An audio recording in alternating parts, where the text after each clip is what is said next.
Sweet and savory air-fried donuts.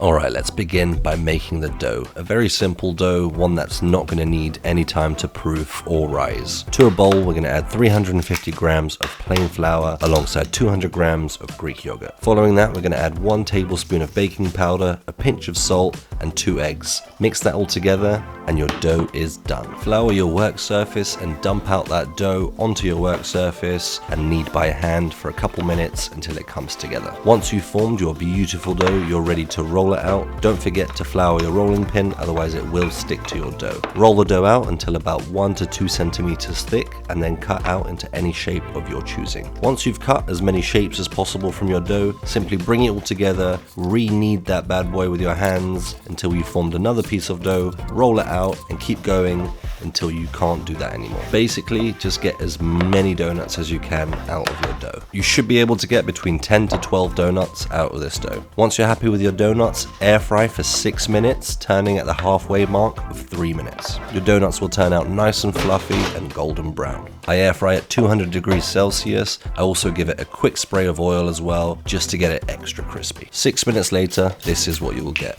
The most amazing air fried donuts. Beautifully soft inside and nice and crispy on the outside. Now I did experiment air frying these obviously because I wanted a healthy donut, but then I realized a donut can't be healthy because you're gonna stuff it with Nutella or jam and lace it in sugar.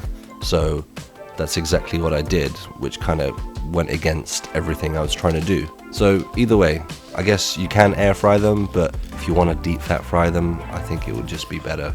They turn out extra fluffy, extra crispy, so maybe don't air fry. Ignore everything I'm telling you. Anyway, whether you want to air fry them or deep fat fry them, the recipe for the dough is there. It's up to you. If you want to be slightly healthier, great, air fry them. I wanted to show you another way that I use these donuts. So I actually use them for breakfast, and I start by frying off some sausage from my country in Kosovo. Some amazing sucuk is what we call it. Once that meat has rendered down a bit and released those amazing flavorsome oils, I then add 2 or 3 eggs and top it off with some amazing ayvar. Finish by seasoning with some salt, pepper, whack that into that donut, and I promise you, you can't go wrong. If you don't have any of these, simply use a harissa paste with maybe some chorizo, and you should get very similar flavors. Thanks for watching. Please like and subscribe.